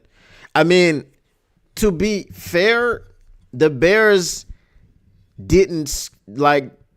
hadn't scored in the first half in the prior 3 games up until yesterday. But they were averaging what? 12 point something points per half in the second half, and they got 3 points. So all you did was switch them. They're not prolific in the first half, but they're generally prolific in the second half. Okay, we gave up 2 touchdowns in the first half and 3 points in the second one, a field goal. So it's really a wash if you look at it that way. Big Wolf Status says those guys out there are from the streets. They have no time to get adjusted. Yeah, they're wearing name tags. They may not be wearing name tags. I mean, Quan Alexander was inactive. Okay? So this is the thing. We brought Quan Alexander in against the Packers. He was getting cooked against the Bills, and he was inactive against the Bears. Obviously, you don't win games with just second quarter defense, but it also proves a point. Calling defense for an entire NFL game is complex stuff. Agreed. He says, I'm so tired of these shows. Keep dissing the Lions, all on the Vikings and Eagles nuts. I mean, to be on the Eagles nuts after yesterday is, if you still want to call them the best team in football, that's fine. It's they won't have home field advantage in the playoffs, and then we'll see how that works. Horrible human, Patricia. Yeah, it's horrible human. Ozempic Patricia. Now can't even call him Fatty Matty Patty anymore.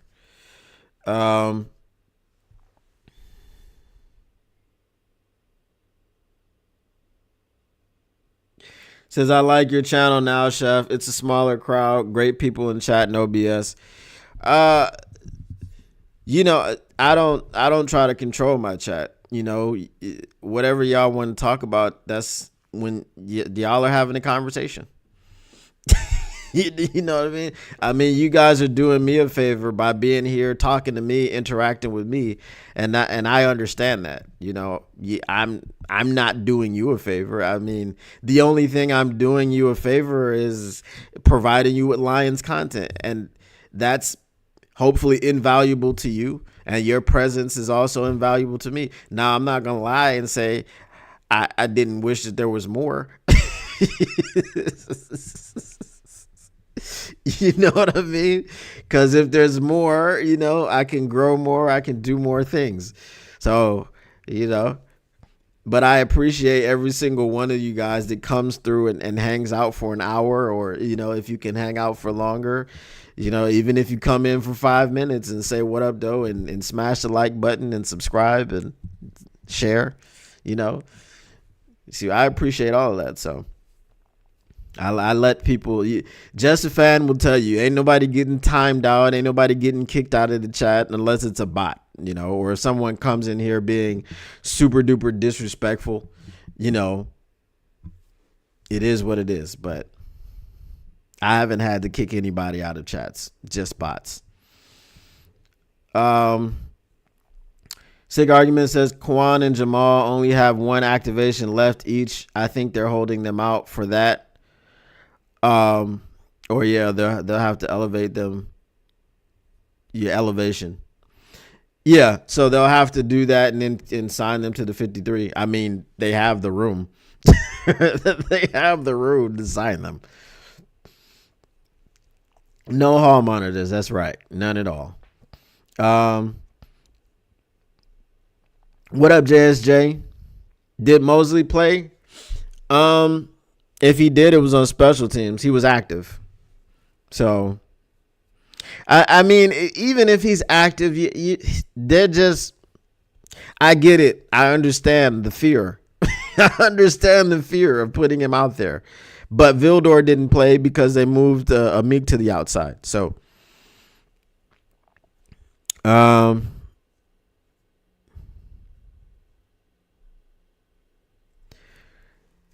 Thomas says, I love being here, bro. You have great content. You will get more. Be patient. It will happen. Oh, 100%. 100%. And I appreciate you. I appreciate you for sure.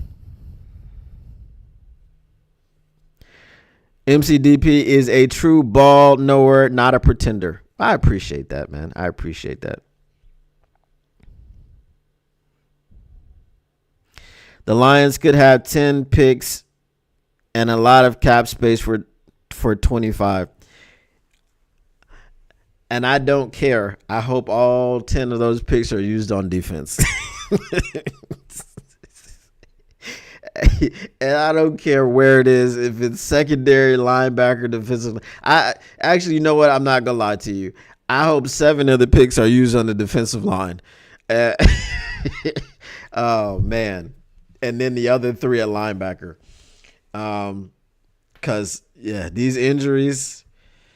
You know, we deal with a lot of injuries like all the time, but this has just been OD, right? It's been wild, like never before seen stuff. We're doing never before seen stuff on the offensive side of the football as far as stats, and now we're doing never before seen stuff on the defense as far as injuries. So it's crazy. Yeah, that's why I said if he did play with special teams, because he's not playing. He's not playing on actual defense.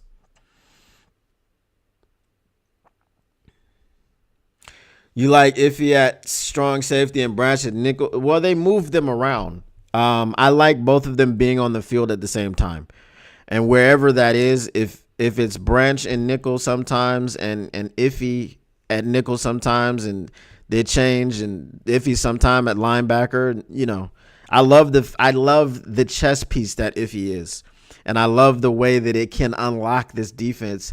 And if we had a bunch of healthy players, oh my goodness, having Iffy, Branch, and Kirby on the field all the same thing. Because this is what in the beginning of the season or in the off season, this is what I thought that they would do. I thought that they would have a lot of 3 safety looks, and being as how Iffy and BB can do the same things on different, varying different types of levels.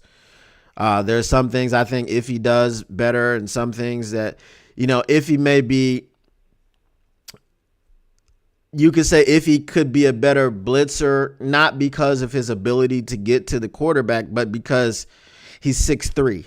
So, he could be blitzing, and the quarterback decides, well, I'm going to just throw it over your head. And he gets this long arms up there, and he may catch it, or knock it down. So I just think it's a dynamic duo having them. I mean, it's a dynamic trio, but Iffy and BB are more similar than Kirby. So Kirby is, back there playing center field. Now I hope Brock Purdy throws him one. You know what I mean? I hope. Damn, who's the quarterback? Hayner. Either Hayner or Rattler. I hope they don't get anywhere near freaking Xavier McKinney, because I'm sure he's going to pick them off. I'm sure of it. They are not good.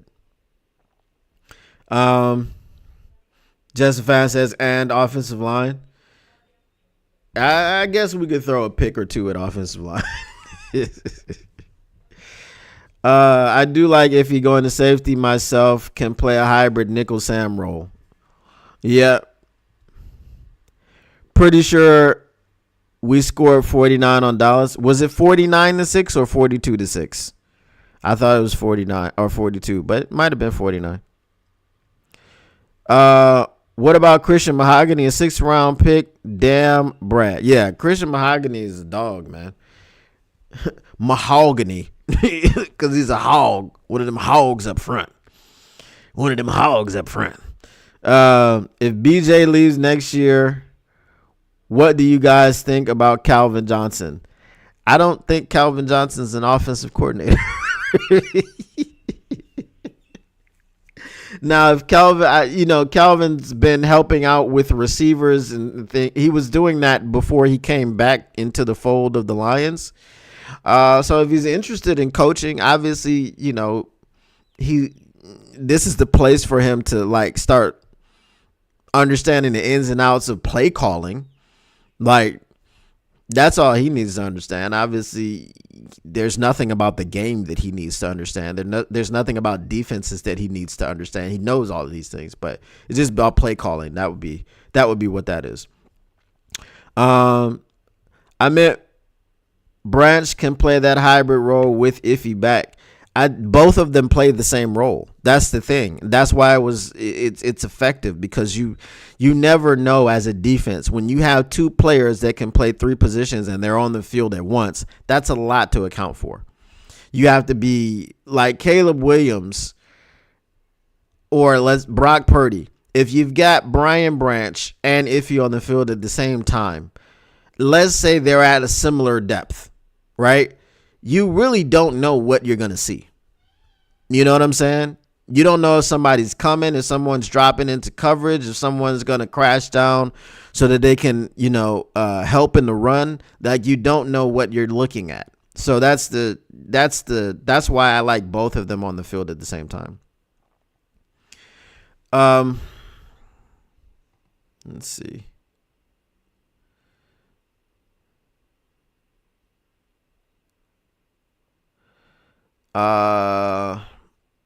If we're going to treat E-Man like Mr. Glass, then we don't need to re-sign him next year.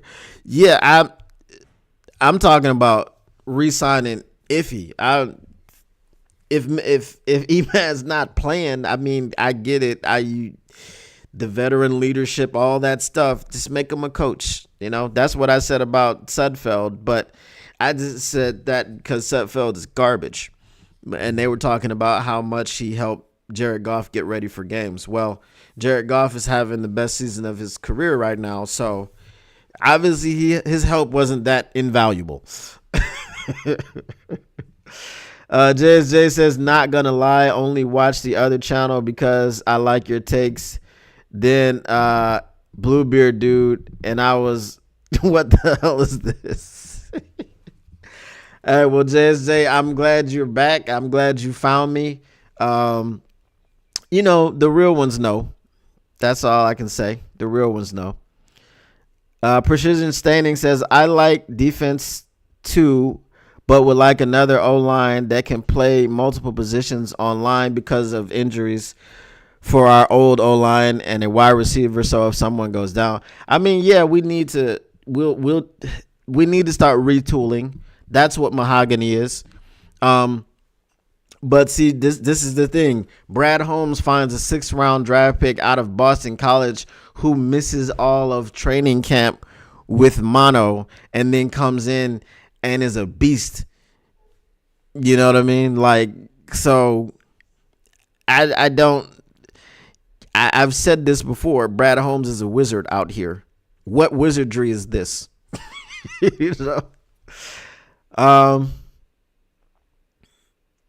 They'll have Mose going full steam.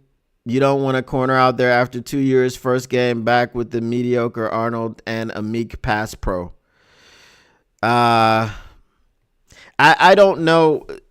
My thing with Mosley is I don't know if his body is ever going to return. Didn't he say he had glass bones and paper skin or something like this? I mean, this was just something he was saying on Twitter. But it feels that way. It feels that way. K ain't press. I did not ignore your comment. I literally read your Calvin Johnson comment and I gave my opinion on it. I answered your question. And then every time you say I ignore a comment, okay, so you said what the hell is going on? With what though? That's what I'm saying. Um. So let's see. BH is a genius, of course. So Dan was himself a player coach, so wouldn't shock me at all to see them do that kind of deal with Mosley next year, should he get through playoffs, etc. healthy. Look, again, if he can't go, that what did they say? Those who can't do, teach. If you can no longer do, teach. I don't mind. I understand he's very good corner when he's available, but if his body can't hold up, I'm just saying. That's all I'm saying. I would love for his body to return to, being able to play 15 games a season. Maybe you're out with a nagging hamstring here or there, but all these season-ending injuries, it's like, what are we doing? I just had a web page open. I've been hacked. Spy in the building. Mosley gone, Davenport gone, Iffy gone, Brooks gone, Davis gone too. He getting paid $14 million. Bro, if all Carlton Davis is looking for is $14 million, you pay him.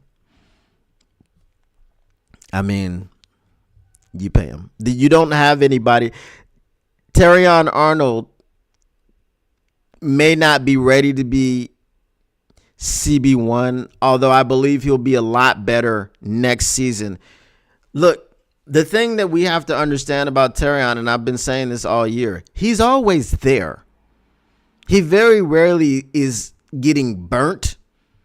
He's step for step. Yes, he gets grabby sometimes. Didn't have any penalties called on him last game. Made a silly decision to bite on a double move. But, I mean, with another offseason under his belt, working on his craft, taking the coaching of AG, hopefully continuing.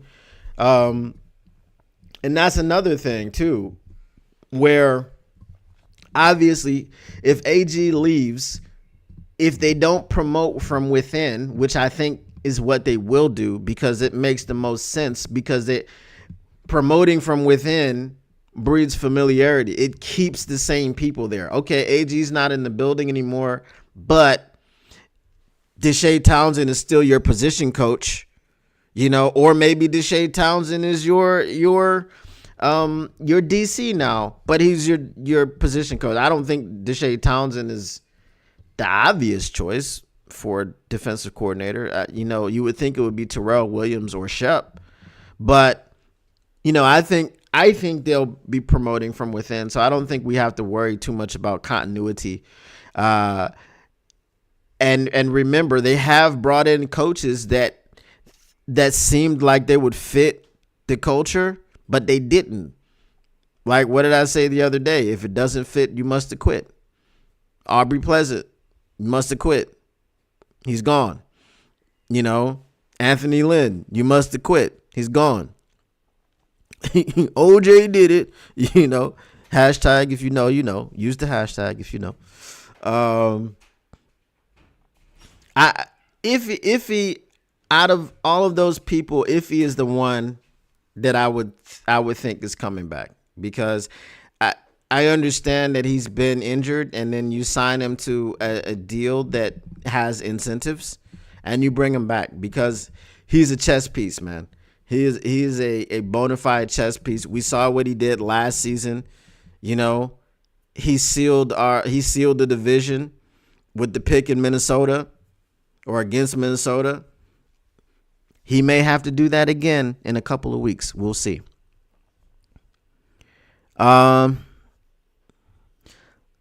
Sick argument said, but E-Man has been a healthy scratch for 3 weeks, and we are in need of quarterbacks. They can slowly bring up his snap count, but he hasn't even sniffed the field, except for special teams. Right.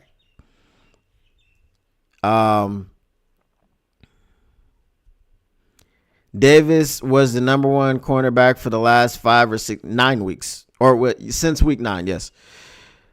In the NFL, he's gonna get $14 million. That's fine. And I've said if he wants $14 million, you pay him $14 million. They can find the money.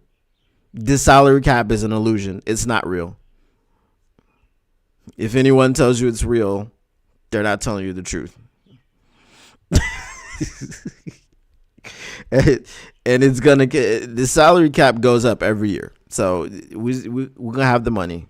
You know, we might have an extra, like this year. Didn't we have an extra 11 million or something that we didn't know that we were gonna have because the salary cap is jumping? Okay, if we have something similar or more, pay the man. I've said that you already needed to have re-signed Carlton Davis. Should have done it already.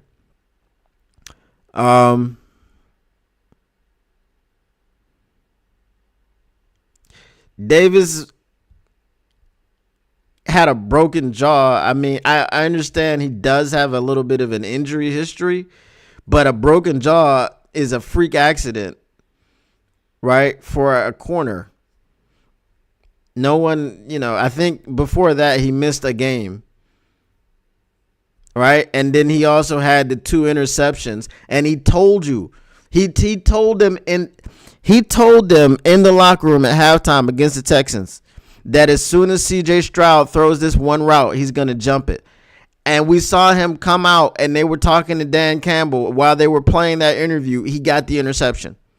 Dan Campbell said, "We need turnovers." He was like, "Here, coach, I got you." So Davis is a guy that you bring back. You got Rakestraw and you got Terrion. Terrion is not in the position to teach Rakestraw anything. Rakestraw's year has been marred by injuries. He's got a lot of soft tissue injuries. You can't trust that. So I would say Carlton Davis is non-negotiable. I don't think we bring back Dre Bly. Dre Bly was dismissed. What do y'all think about the Lions players being happy about the Eagles losing? Do y'all think it could backfire on us? No. They're happy that they lost because they were in competition for the 1 seed. We should be happy.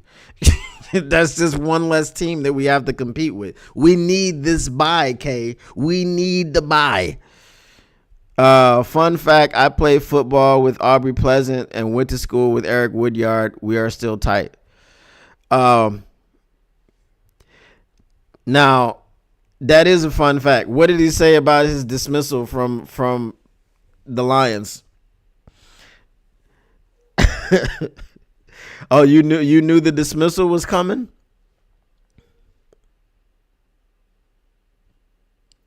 So, okay, Big Wolf status. What is your answer at CB1?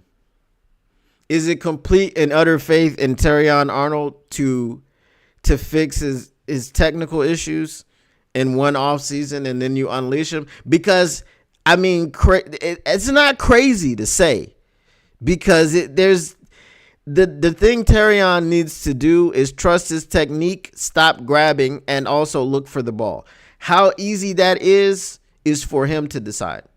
I think if he gets all of those things in order, he will look like Sauce Gardner did in his rookie season next season. We don't want him to look like Sauce Gardner in year 2. We want him to look like Sauce Gardner year 1. Fun fact, I got Derek Alexander, U of M, drunk and made him wear a whole Buckeyes fit. That's not funny. That's not a fun fact at all. You're a sick person, sick argument. That's not, no. You don't do that to a man unless you hate him. Precision Staining says Davis is a playmaker. Sign him, pay him $14 million. For sure. 100%.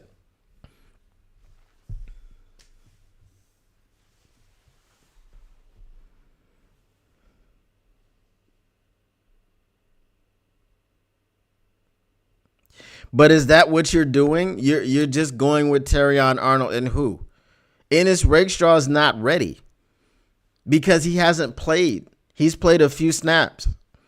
You can't put him out there. It's not like JMO, who was in the system for a couple years before you said, okay, we can let Josh Reynolds go because we saw him coming on at the end of the season. We saw what he was doing down the stretch. We saw what he did in the NFC Championship game. So it was easy for you to say, okay, we know what JMO can do. We have a sample size, which we believe that if we expand his role, he's going to get 1,000 yards in the season and he's going to give you however many hundreds of yards rushing.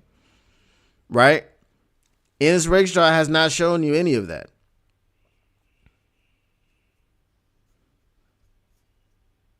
Oh, you're still tight with Woodyard, not Pleasant.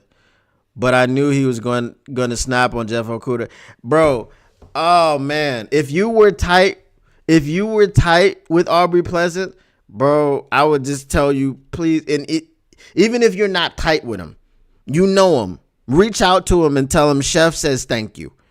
Thank you for snapping on Jeff Okudah's bum ass. Okay? Say exactly that. Chef said thank you for snapping on Jeff Okudah's bum ass. All right? He said you knew he was going to snap on Jeff Okudah because how he was looking at him on the sideline. I've seen that look before. Bruh, and Jeff was just, talking back. Right? He was like, yeah, okay. Okay, Boomer. Okay. I'm Jeff Okudah. I'm the number 3 overall pick. That's all right, Coach. Keep that same energy. Keep that same energy when I have 1 interception and in the next 4 years of my career, and Hutch already has 3. I have less interceptions than a defensive end. I'm CB1, though. Fun fact, since you guys are all doing fun facts, Jeff Okudah has more number changes than interceptions. And I'm not talking about when he went to other teams. I'm talking about on the Detroit Lions. Jeff Okudah had 3 numbers on the Detroit Lions. He has 1 interception. I'm sorry, 2. He has 2 interceptions. Jeff Oh Hell No Kuda. That's right. Say it loud and say it proud. Just a fan. Jeff Oh Hell No Kuda.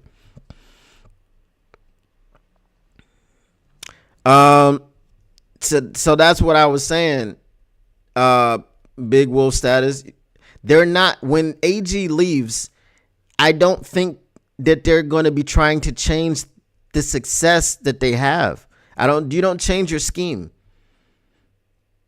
Right? They have a play style. I believe that Dan Campbell is very fond of the play style of his defense. So I don't think that they're going to stop playing man coverage. And especially if they promote from within. Let's say Shep becomes the defensive coordinator. Or let's say Terrell Williams becomes the defensive coordinator. They're going to play the same style of defense. Because the style of defense, say what you will, as soon as AG got those pieces, we became the number 2 scoring defense in the entire NFL. It was us, the Eagles, and I forget who else, and then it was the Chargers, who were 2.1 points more than or less than us. They were at 15.9, so basically 16 points a game. We were at 18 points a game. This was before the Bills game. And we're probably still similar to the Chargers, because they also gave up 40 points. In the same week that we gave up 48 to the Bills, they gave up 40 to the Buccaneers. Okay, ain't pressed. What happens if we win the next 2 games? We get the number 1 seed in the bye. But if we win, if we beat San Francisco and the Vikings lose to the Packers, it's a wrap. We got the number 1 seed already. Week 18 doesn't matter. We can rest starters. All right, Jesse fan, we will see you later, my friend. Hopefully, we'll see you tomorrow. Precision Standing says they didn't want Ernie. They wanted to trade up, but no one would trade with them. I think they were eyeing Braden Fisk. Oh, you mean Ennis? You mean Ennis Rakestraw? Who's Ernie? I think you mean Ennis, right? Sick Argument says 4-2-5 hybrid scheme, which we use, is now the most common in the NFL because how you can convert to 4-3-3, etc. pre-snap. Don't see us going from that. Sorry, 4-3-4 and 4-4-2. I mean, you have to be multiple. You can't just the days of running a 4-3 defense and you're just in your base defense all the time. Those are gone. Especially with the way that offenses are played nowadays, you have to do a lot of your interceptions are coming from what you've done pre-snap, right? Because it's a chess match. Everything is about, it's not about having a receiver come across the middle and you decapitate him and the ball flies up in the air and you can pick it off. It's not about that anymore. Yeah, it didn't work. He didn't have any pieces. You know what I mean? Remember he tried to go multiple, I think in season number 2, and then they had to dumb it down. And when they dumbed it down, that's when they started playing better. And that's when they went on their run of 8-2 to end the season. But he didn't have the pieces to be multiple and to do the things that he wanted to do. But as soon as he got the pieces, we've seen the results. We are 13-2 and people are calling for AG's job. I'm just saying, we're 13-2, and now that the defense is playing, you could say poorly, again, only gave up 3 points in the second half of yesterday's game. Yes, they gave up 2 touchdowns in the first half, not the defense. Terrion Arnold gave up 1, and Ezekiel Turner gave up 1. Mental blunders, not scheme, not coaching.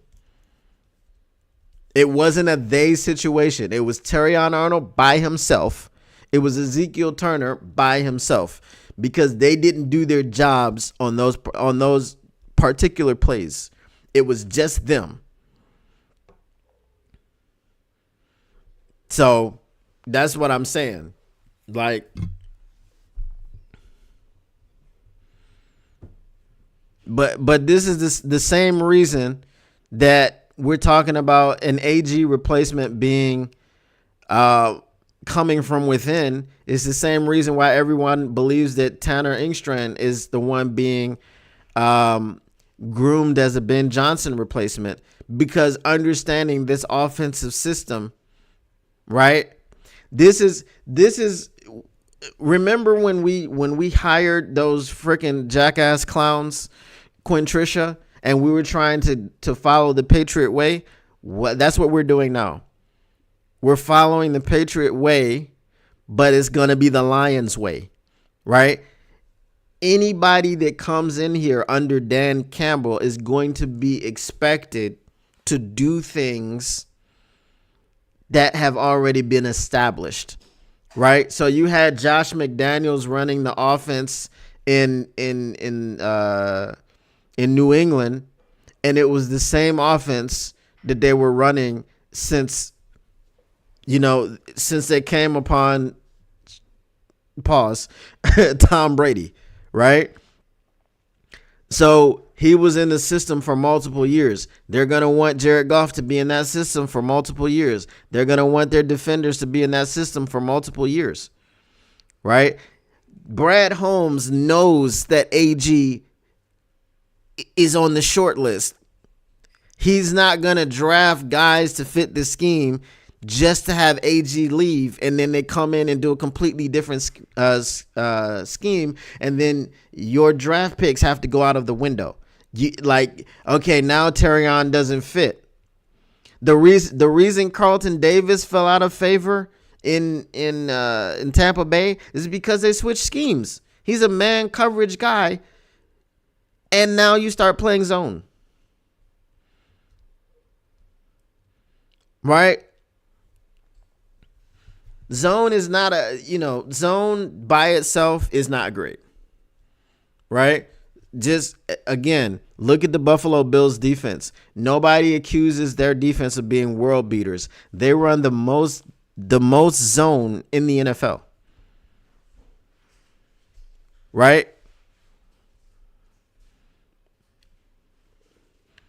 Even with us, had we adjusted to their intensity, not even that, had we adjusted to their intensity, had Ben Johnson, adjusted sooner, and we didn't waste 2 drives in a row, 2 3-and-outs, I feel like we would have won that game. It had everything else going the same way. I feel like just drive number 2, getting us a touchdown, we would have won the game. Because we lost by 6. You could play that game the exact same way. Everything else could have played out the way it played out, except that we scored on drive number 2. And then we have the ball last to go down and score a touchdown to win the game by 1 point. Everything could have gone the same way.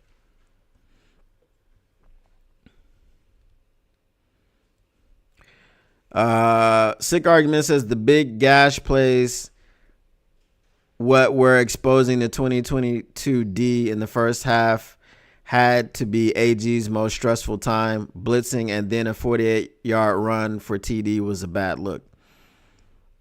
Yeah. We also didn't have great players.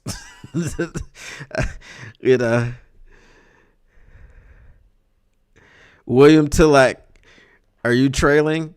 Are you in the are you in the if it doesn't fit you must have quit phase of what I said? You can hire a hot potato and Goff will be fine. He's had LaFleur, McVay, O'Connell, Ben already. He's doing his thing from here on.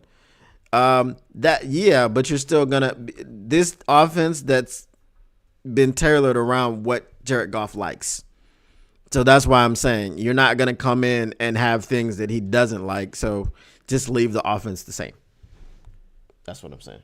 All right, guys, I'm going to go ahead and get out of here. I know this game is on. I feel like they're already winning. They being the Packers. I'm just looking at Twitter now. Christian Watson takes the handoff inside the 10, and does he score? Let's see. Oh, no, he takes it inside of the 10. Yeah, Green. Oh, my God. I'm not watching this. 14-0.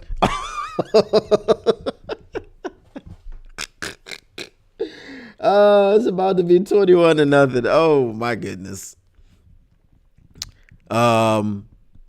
No, for sure. We need another defensive end. That's why I said if we have 10 picks, I want 7 of them to be on the defensive line.